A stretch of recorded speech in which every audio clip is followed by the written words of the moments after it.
এক ভাই প্রশ্ন করেছেন, প্রাইমারি স্কুলগুলোতে ধর্ম শিক্ষক নিয়োগ দেওয়া খুবই প্রয়োজন ছিল। প্রাথমিক শিক্ষকগণ আবেদন করেছিল, কিন্তু বর্তমান অন্তর্বর্তী সরকার তা না করে, এটা কি লিখছে বাংলায়? এটা তো পড়তে আবার ডিকশনারি লাগবে। হ্যাঁ, ও গানের শিক্ষক নিয়োগের ব্যবস্থা করছে। নাউজুবিল্লাহ।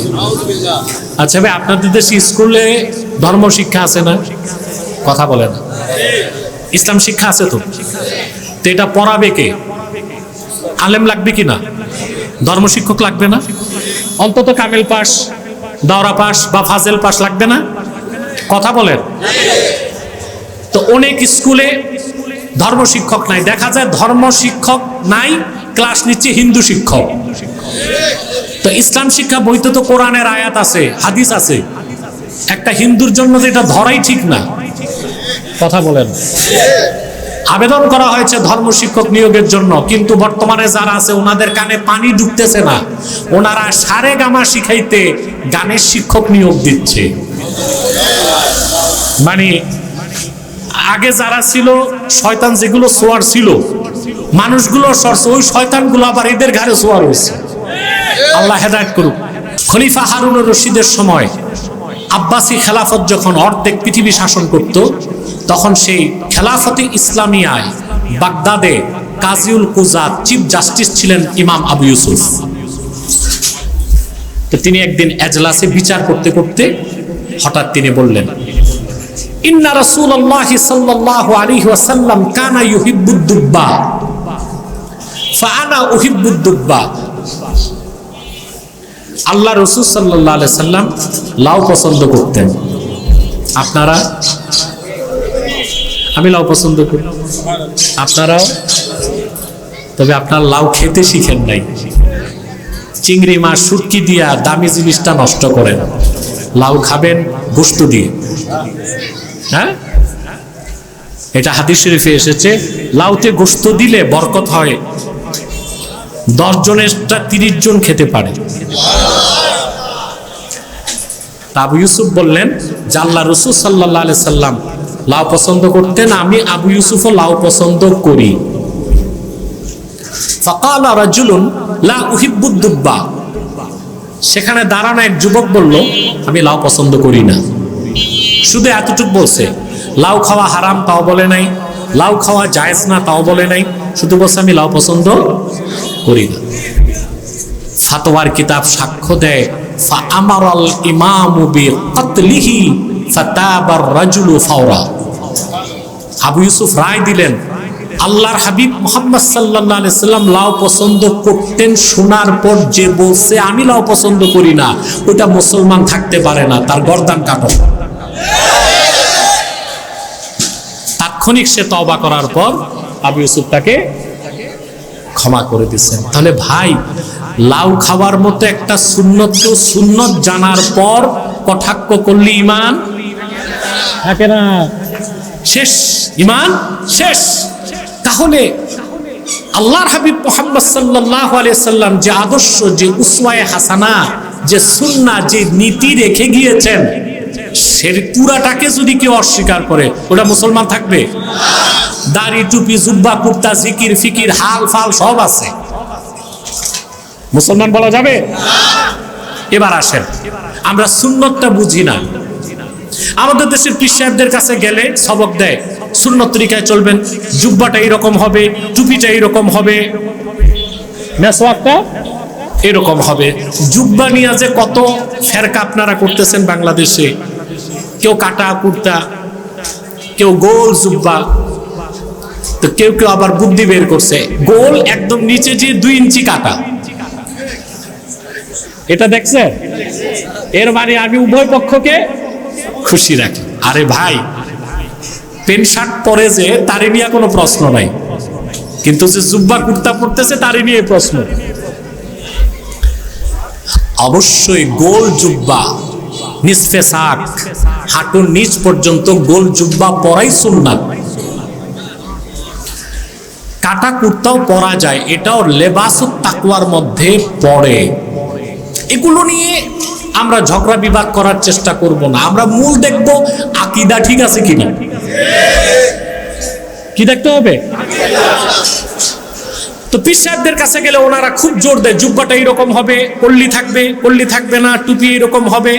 আরে ভাই, এই পোশাক আশাকের কয়েকটা সুন্নত শিখাইলেই কি হয়ে গেল? সুন্নতের পূর্ণাঙ্গ ব্যাখ্যা তো জনগণকে দিতে হবে। সুন্নতের পরিচয় আমাদের জানা নাই, এজন্য বাংলাদেশে এত পীর, এত আলেম, এত বক্তা, এত প্রবক্তা, এত খানকা, তারপরও ইসলামপন্থীরা রাষ্ট্র ক্ষমতায় যেতে পারে। কথা বলেন। মাহফিলে 10,000 লোক থাকবে, 1 লাখ লোক থাকবে, 2 লাখ লোক থাকবে, মুনাজাতের পর আর পীর সাহেবের কথা মনে নাই। আর মনে আছে? কথা বলেন। তার কারণ আমরা জনগণকে সুন্নাত বুঝাইতে পারি নাই। শুধু দাড়ি টুপি জুব্বা কুর্তার ক্ষেত্রে সুন্নাত খুঁজলে হবে না। ব্যক্তি জীবন, সমাজ জীবন, রাষ্ট্র জীবন, ফৌজদারি, দেওয়ানি, আইন আদালত, শিক্ষা, সংস্কৃতি, জীবনের সকল ক্ষেত্রে ইহকালীন কল্যাণ, পরকালীন মুক্তির জন্যে রাহমাতুল লিল আলামিন মুহাম্মদ সাল্লাল্লাহু আলাইহি সাল্লাম ১৫০০ বছর আগে যে আদর্শ দিয়েছেন, যে নীতি নির্ধারণ করেছেন, ওই সবটুকুন বিনা প্রশ্নে বিশ্বাস করলে আপনি উম্মত হবেন, সুন্নি হতে পারবেন। আমরা কি ওভাবে বিশ্বাস করি? এই জন্য আমাদেরটা ভাগ হয়। কি হয়? পীরকে নোট দেয়, নেতাকে ভোট দেয়। নোট কারে দেয় আর ভোট কারে দেয়? নেতাকে। এখন মুরিদের কথা হচ্ছে, আমি দোনো পীর ঠিক রাখলাম, একটা আধ্যাত্মিক পীর আর একটা রাজনৈতিক পীর। তো পীর সাহেবকে বলে যে বাবা তুম নোট সে খুশ রাহো, লিডার তুম ভোট সে খুশ রাহো। এই জন্য দেশ স্বাধীনের 53 বছর পরেও বাংলাদেশের পার্লামেন্টে ইসলামের পক্ষে একটা আইন পাস করা সম্ভব হয় নাই আমাদের পক্ষে। এর চেয়ে বড় ব্যর্থতার কিছুই হতে পারে না বাংলাদেশের মুসলমানের। আমরা শুধু ব্যবহৃত হই, আমাদের রক্তের উপর পা দিয়ে অন্যরা ক্ষমতায় যায়, কিন্তু ইসলামের পক্ষে আইন পাশের কথা বললে এই দেশের মুসলমানের রক্ত পানি করা ঘামের পয়সায় কেনা বুলেট মুসলমানদের সিনার উপর মারা হয়। কিভাবে সংস্কার করবেন? সংস্কার তো দেখলেন 10 মাসে। মানব রচিত তন্ত্র মন্ত্র দিয়া দেশ ঠিক হবে না কোনোদিন। চুরি আনুপাতিক হারে বাড়তেছে, সেটআপ শুধুমাত্র চেঞ্জ হয়েছে। রাসূল করিম সাল্লাল্লাহু আলাইহি ওয়াসাল্লাম ১৫০০ বছর আগে যে আদর্শ, যে উসওয়া, যে সুন্নাত রেখে গেছেন, তার অনুসরণে আমরা ব্যক্তি জীবন, সমাজ জীবন, রাষ্ট্র জীবন যদি সাজাতে পারি, তাহলে আমাদের ব্যক্তি জীবন হবে সুখী, সমৃদ্ধ, কল্যাণময়। পরকালে পাবো জান্নাত, আর দুনিয়াতে আমরাই হব সেরা। সে কথা আছে, চিন্তা আছে? কথা বলেন। তো সুন্নাত হচ্ছে রাসূলুল্লাহ সাল্লাল্লাহু আলাইহি ওয়াসাল্লাম যেটাকে নীতি নির্ধারণ করছেন, ওইটার নাম কি? আমি একটা উদাহরণ দিই, বলবো। এশার নামাজ ফরজ কয় রাকাত পড়ছে? 4 রাকাত। এখন এই এশা 4 রাকাত পড়ার ব্যাপারে কোরআন শরীফে কোনো কথা আছে? নাই। কোরআন শরীফে 5 ওয়াক্ত নামাজের কথা আছে, কিন্তু কোন নামাজ কয় রাকাত এটা কিন্তু নাই। এটা রাসূল করিম সাল্লাল্লাহু আলাইহি সাল্লামের জলিলুল কদর সাহাবী ইমরান বিন হুসাইন রাদিয়াল্লাহু তাআলা আনহু, তিনি হাদিসের দার্স দিচ্ছেন, বুঝলেন? তা আজকের কথা না ভাই, প্রায় 1400 বছর আগের কথা। ওই যুগে এক ভণ্ড, সে যে ইমরান বিন হুসাইনকে বললেন, হুজুর আপনারা যে রাসূলুল্লাহ শাফাতের কথা বলেন, রাসূলুল্লাহ যে শাফাত করবেন, এটা কি কোরআন শরীফে আছে নাকি? কথা বুঝতেছেন? আমরা আল্লাহ রাসূলের শাফাতকে বিশ্বাস করি না? এ তামিম বিল্লাহ, আমাদের দেশে যারা আহলে হাদিস দাবিদার, এরা আল্লাহ রাসূলের শাফাতকে বিশ্বাস করে না। করে? অবশ্যই এদেরকে আমি আহলে হাদিস বলি না, বলি লা মাযহাবী। আহলে হাদিস ভিন্ন জিনিস। বুখারী, মুসলিম, তিরমিজি, নাসাই, ইবনে মাজাহ, আবু দাউদ, তারা ছিলেন আহলুল হাদিস।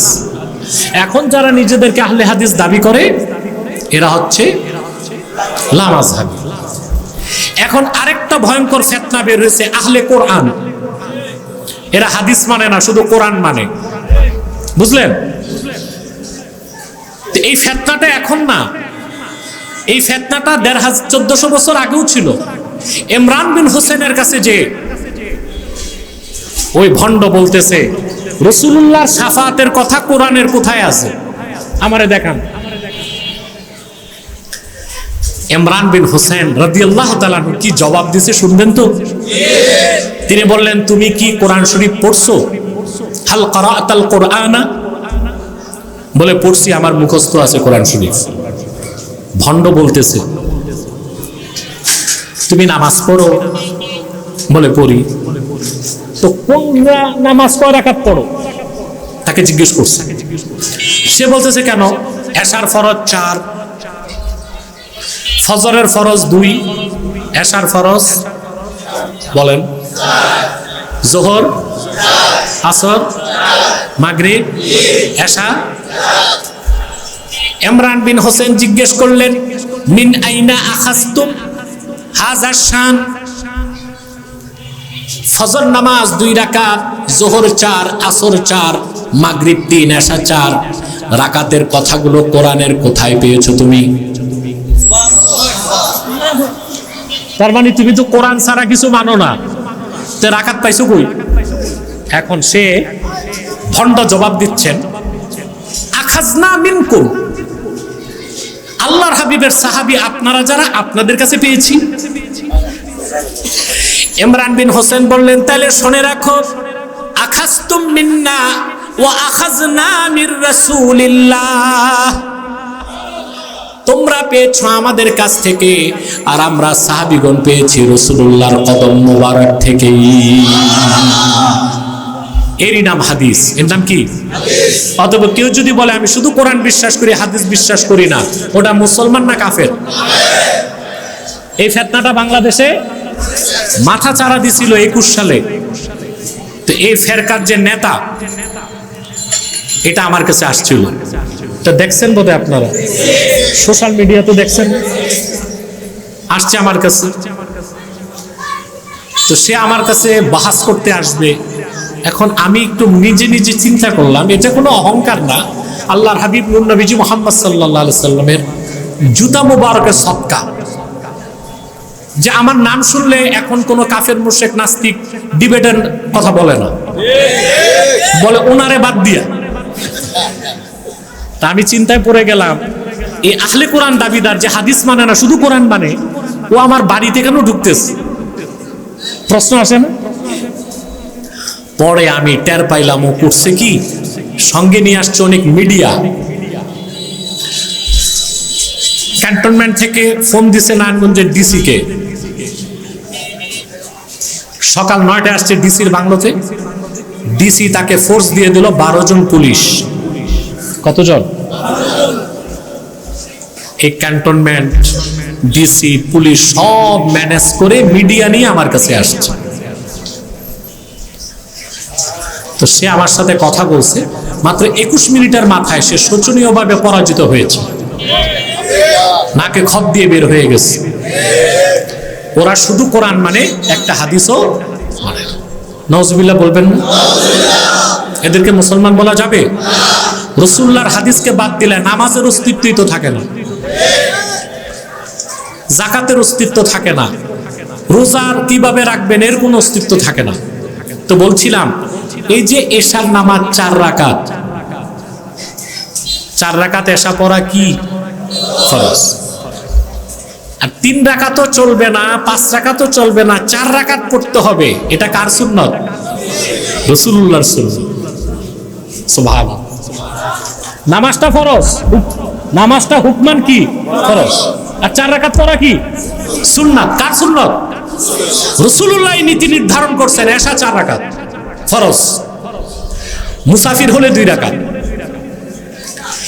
এশার নামাজের পর 2 রাকাত সুন্নাত পড়েন কিনা?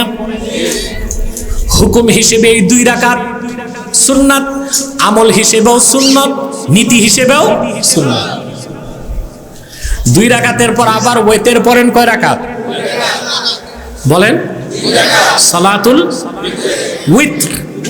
এটাকে বাংলাদেশে বলে বেতের, উচ্চারণটা হবে কি উইতর। কথা বুঝতে পারছেন? কয় রাকাত পড়েন?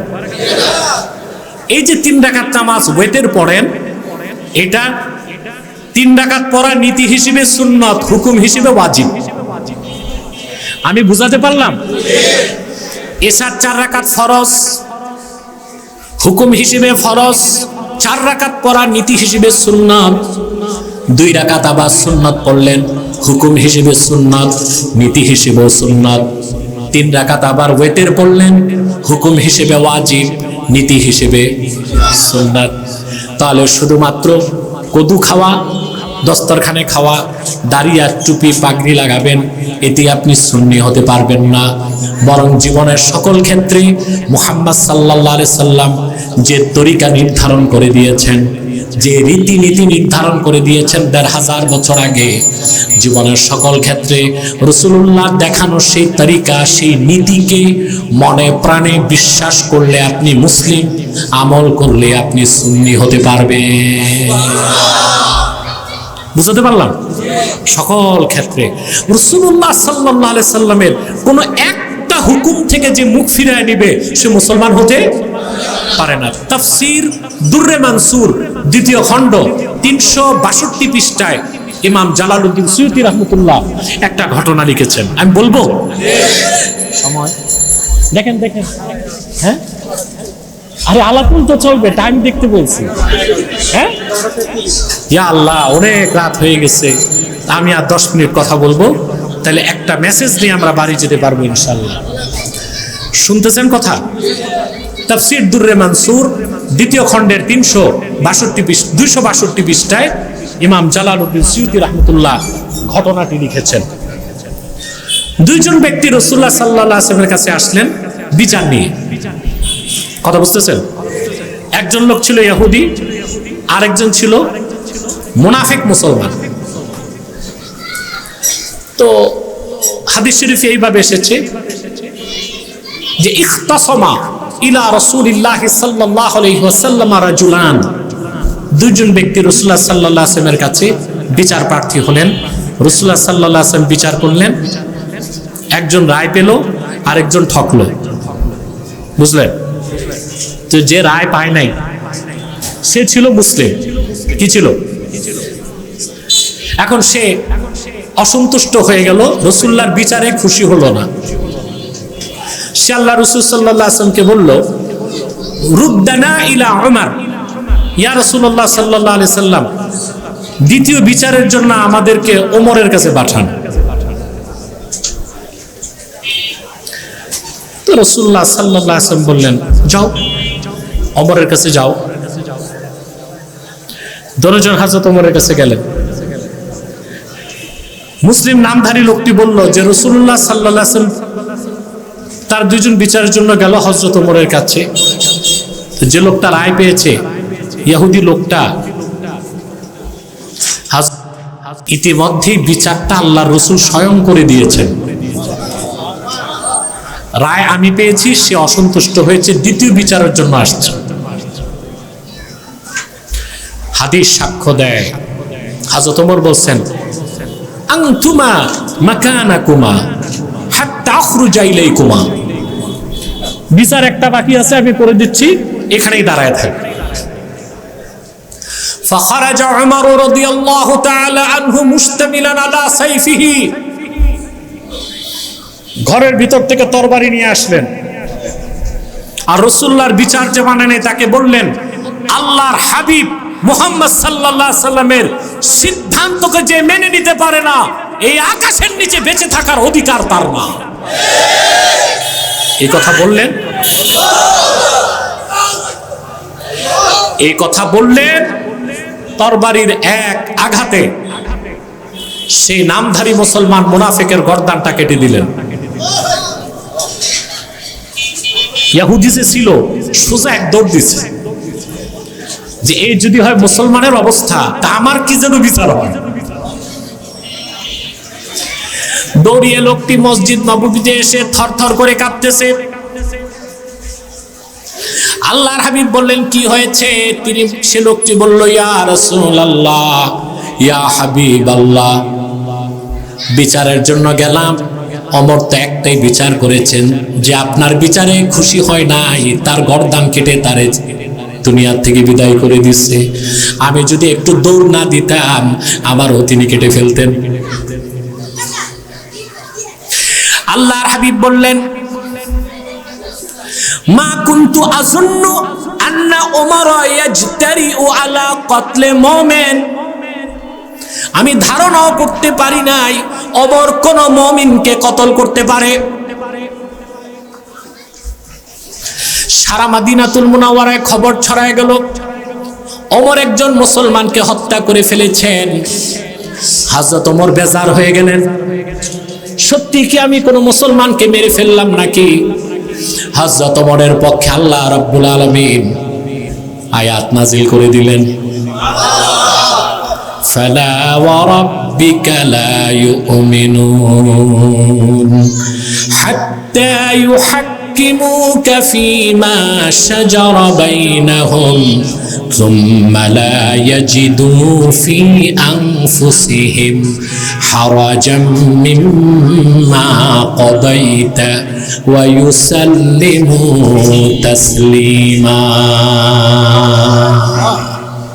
আল্লাহ ঘোষণা করলেন, ফালা ওয়া রাব্বিক, সুবহানাল্লাহ, আল্লাহ কসম করছেন, ফালা ওয়া রাব্বিক, মুহাম্মদ সাল্লাল্লাহু আলাইহি সাল্লাম আপনার রবের কসম, আমি আল্লাহ কসম করে বলছি, লা ইউমিনুনা হাত্তা ইউহাক্কিমুকা ফীমা শাজারা বাইনাহুম, আয় লা ইউমিনুনা হাত্তা ইউহাক্কিমুকা ফীমা ইখতালাতা বাইনাহুম। আপনার সাহাবীদের মধ্যে সৃষ্ট বিরোধের ক্ষেত্রে আপনি যে রায় দেন, যতক্ষণ পর্যন্ত তারা সন্তুষ্ট চিত্তে আপনার সিদ্ধান্তকে মেনে না নিবে, আমি আল্লাহ কসম করে বলছি তারা মুমিন হতে পারবে না, মুসলমান হতে পারবে না।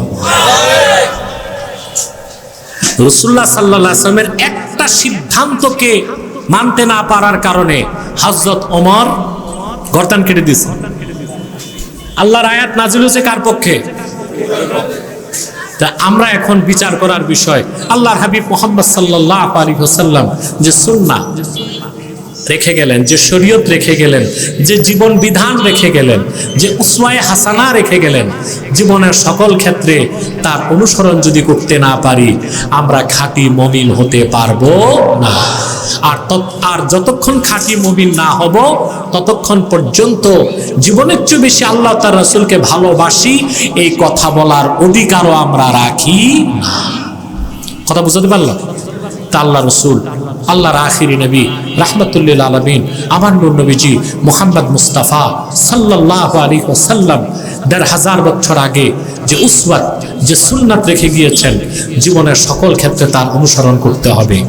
আমরা যদি আল্লাহর হাবিবের সুন্নতের ইত্তেবা করতে পারি তাহলেই আমরা এ কথা বলতে পারবো যে আমরা আল্লাহর হাবিব এবং আল্লাহকে জীবনের চাইতে বেশি ভালোবাসি। আল্লাহ আমাদেরকে কবুল করুন, আল্লাহ আমাদেরকে মঞ্জুর করুন, বলুন আল্লাহুম্মা আমিন।